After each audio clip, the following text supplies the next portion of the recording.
I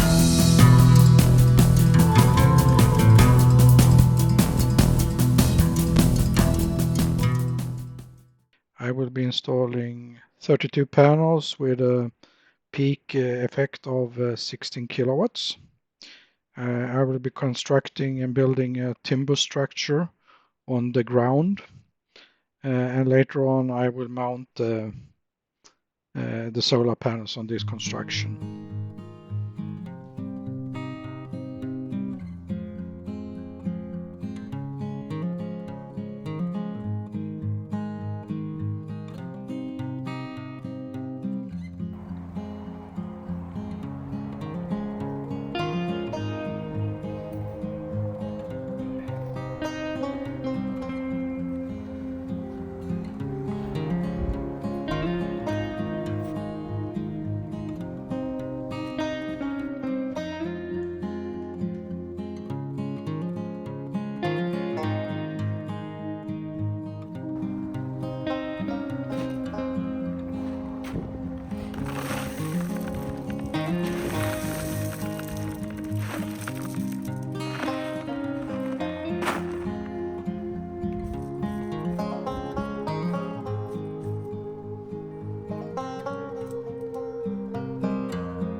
The drill I'm using, I think it's actually a Swedish invention. It's kind of different from your normal drill. It only has one turn, and it also has a small gap down here that you're supposed to keep clean, because it's much easier to drill them. And it's really easy to use if you're doing it by yourself. Since it only has one turn, it's easy to lift up the dirt. And it works in quite a few different types of soil as well, and even if you have small stones and things, it's no problem.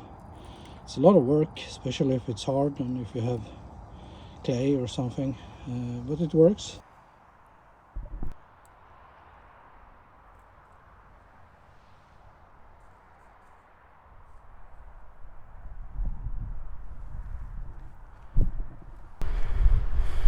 You see it all here. 16 plinths.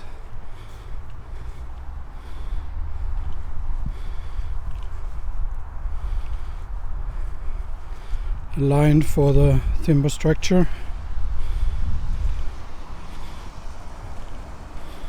This is the second line, which will be the edge of the first roof. And then the second roof starts here.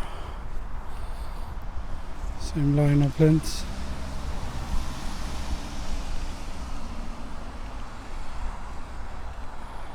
And then the end of the second roof here.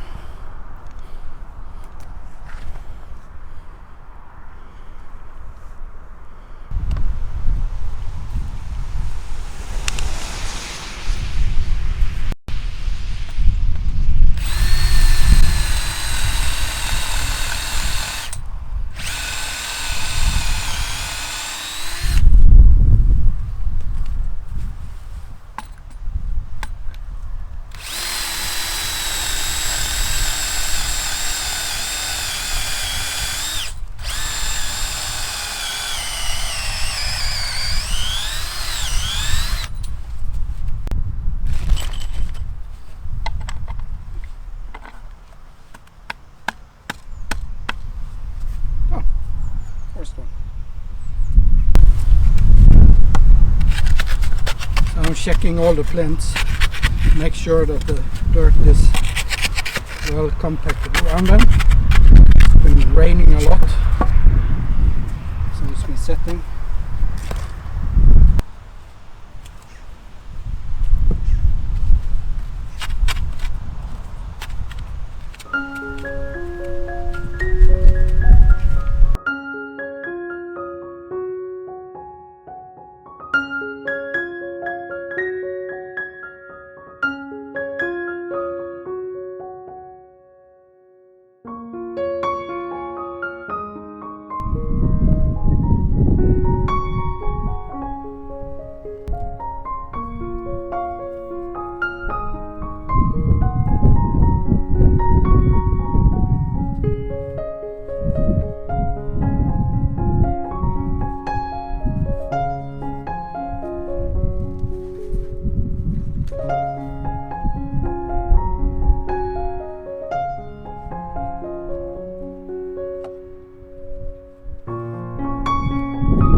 fitting the first beam.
I want to do some diagonal bracing just to be on the safe side.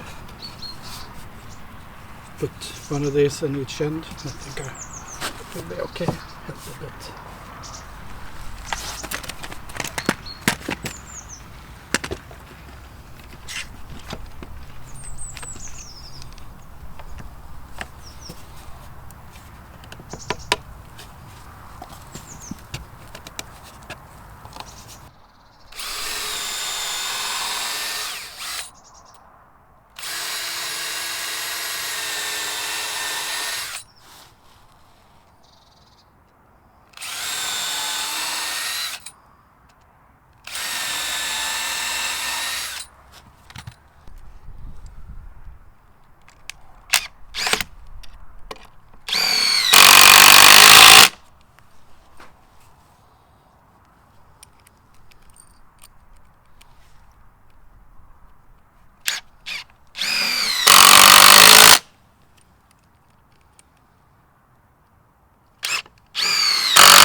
So I'm doing the layout for the roof now.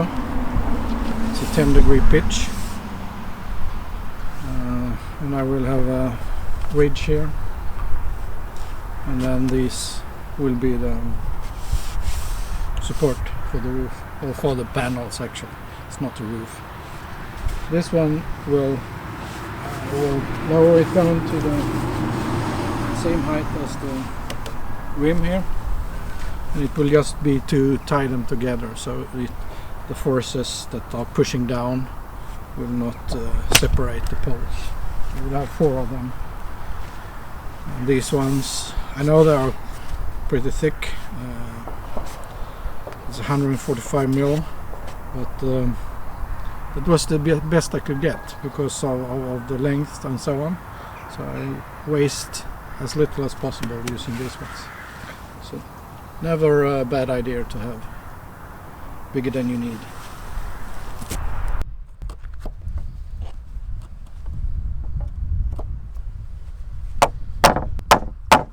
I could have put this directly on the poles, but I think this gives it a cleaner look.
.9 is actually spot on. Since it's not calibrate, I need to add 1.1 degree, making it 10 degrees. So exactly what I want.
just fitting the final rafters now.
To lower the structure. I'll see if I will do it with both or if it's enough with this one. I've jacked it up to be able to cut the poles. It seems to be working fine, so that will make it a bit lower and better looking, I think. As you can see, I decided to put sill paper under the poles instead of having the gap that I had before.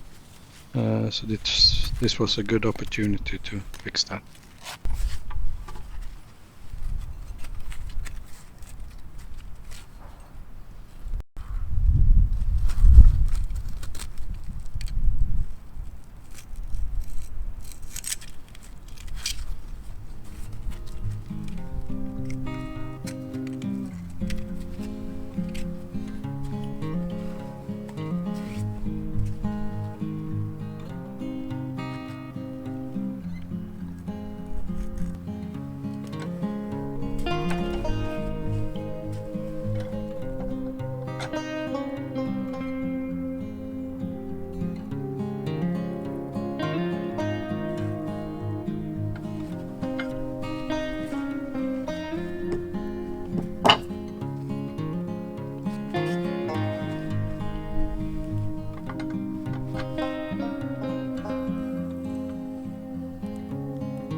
So the weather is changing quite fast this time of the year. As you can see, I have mounted brackets for the solar panels. I can do the final trimming of the rafters here. Will at least be a bit more room between the two structures. So the solar panels will be mounted in 2 rows on these brackets.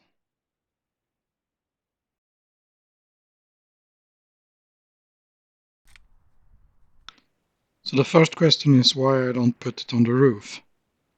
And here's the reason. My roof is not really optimal for solar panels. This is a south-facing roof, and I don't know, but I would only fit a few panels. And the garage is the same. Maybe 8 panels would be possible to fit here. So not really, and it's also in the shadow of the house, so not really so good.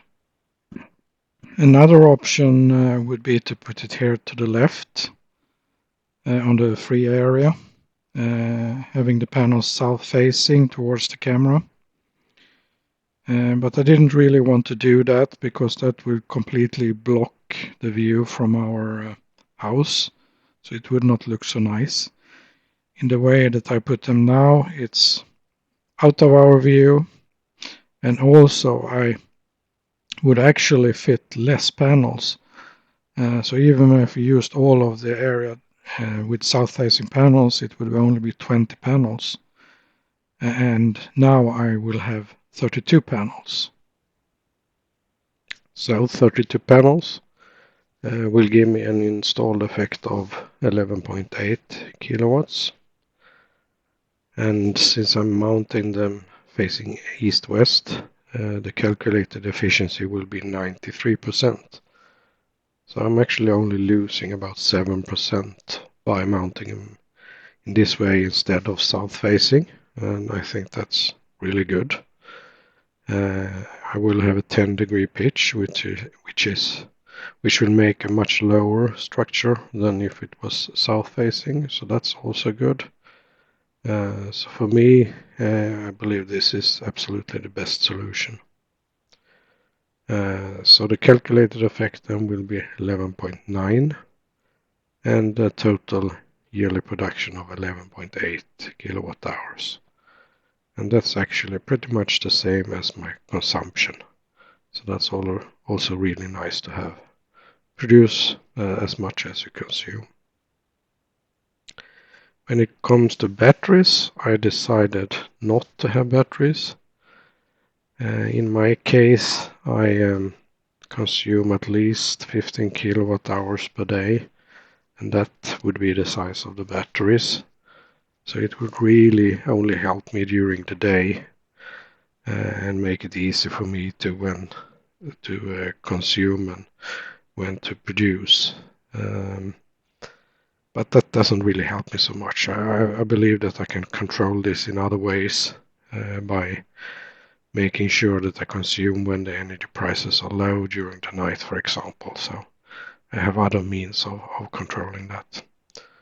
And the other reason would be to have a nice emergency system that could run off grid and could help me in an emergency. But the way most inverters work, this is actually not what you expect. I would expect everything to work as normal in the house when you run off batteries without the grid connected. But this is not really true.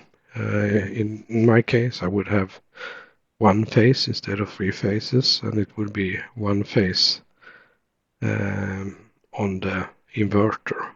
So I couldn't run my house as normal. I would have to connect emergency things to the one-phase outlets and so on. And I don't really want to do that. So until I can find a better way, I will not invest in that. I'm also have also considered to use a separate battery system like a Jackery or EcoFlow or something.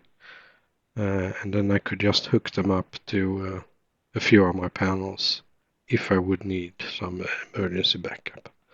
I think that's maybe the most efficient solution in this way. But we will see. In the future, I will do something here as well to have an emergency system. So the inverter I'll be using is a Huawei. It's a 15 kilowatt inverter with a possibility to connect batteries and with a possibility to have a backup one-phase system as well. So I have the possibilities here, and it also has all the modern features with Wi-Fi hookup and so on. So 50 kilowatts actually give me the possibility to add at least 8 panels more to my system if I want to, giving me a total of 40 panels. So that's maybe something I will also do in the future. And the panels itself is the Vertex S system, It's a 400 watt panel with a size of 1.7 times 1.1 meters.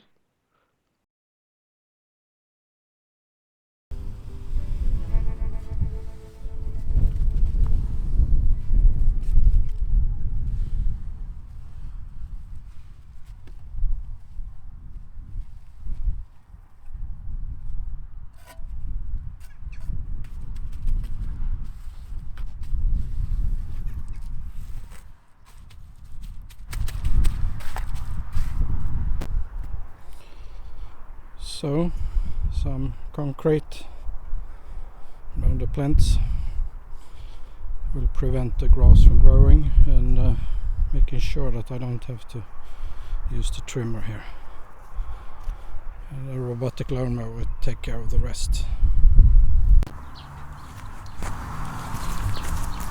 So I need to verify the guide wire for the lawnmower to see if it still can find its way back through the solar panel structure.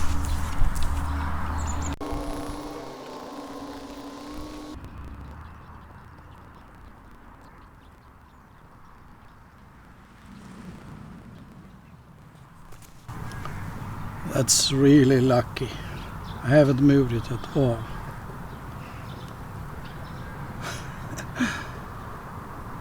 Oh, it's moving perfectly through the structure. I made a loop so the guide wire can be found easy whenever it's out in this area. But I had that before I set the structure, so I just set down the structure and it works perfectly. It's great.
So the first step is done.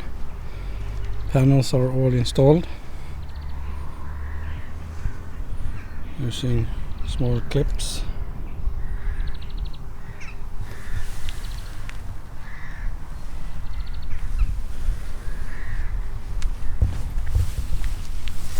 And the cables come up from the ground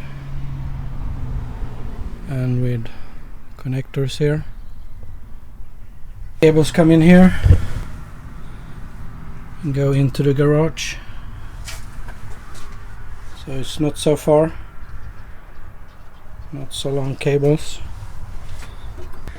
And if we have a look inside, cables coming up here and a nice installation.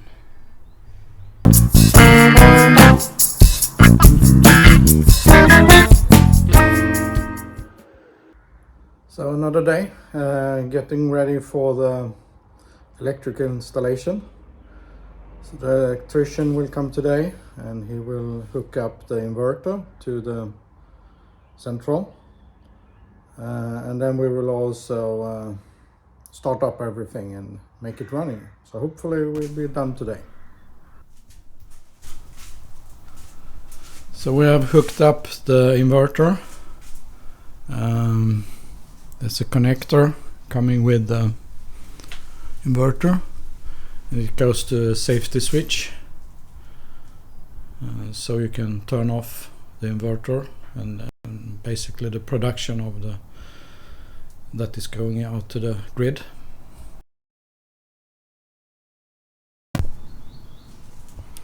In the central there is another switch, so you can turn it off. And of course the fuses, 3-phase, it's also here. This one is also new, since I'm going to put in a charger for the electric car, so it's prepared here, and it's, since we are in the garage, it's the right place to have it.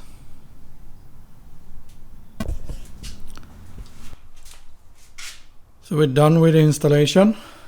Everything is ready to go. And the first thing we want to do is to start it up. And to start the system, we first want to turn on the DC to the inverter. We'll do that. And then we will just give it a few seconds to start running. It will be running on the solar. Here it comes, start blinking. Now we want to turn on the AC. This will hook up the inverter to the grid, and it will also start the production. So when it's booted, it will start to produce directly into our grid, and the energy that I'm consuming will of course not go out to the grid. It will be consumed directly, and the rest will be sold to the grid. This is a sub-central, so it's hooked up to the main central in the house, and there I have the energy meter and so on. So the sub-central from the garage comes into the main central here, and it has separate fuses here, and then we have the energy meter here. So, and this is a new one that will be able to handle the production as well. As you can see, I have an extra thing here. This is from my Arduino project where I'm monitoring the energy meter. So if you follow my threads about Arduino and building Magic Mirror things, then you will see it there. There's a separate video on this. So finally, I'm happy to show you this picture.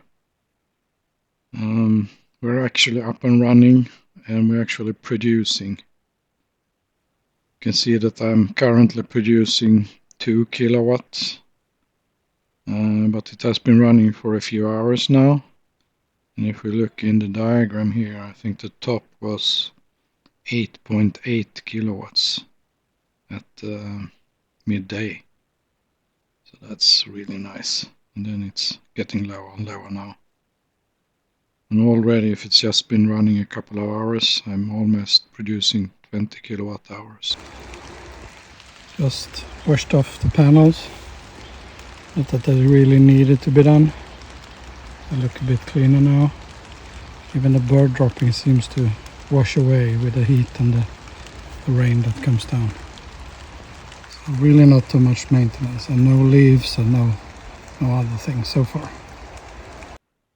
So looking at the month so far, on the good days it has been over 80 up to 90 kilowatt hours produced,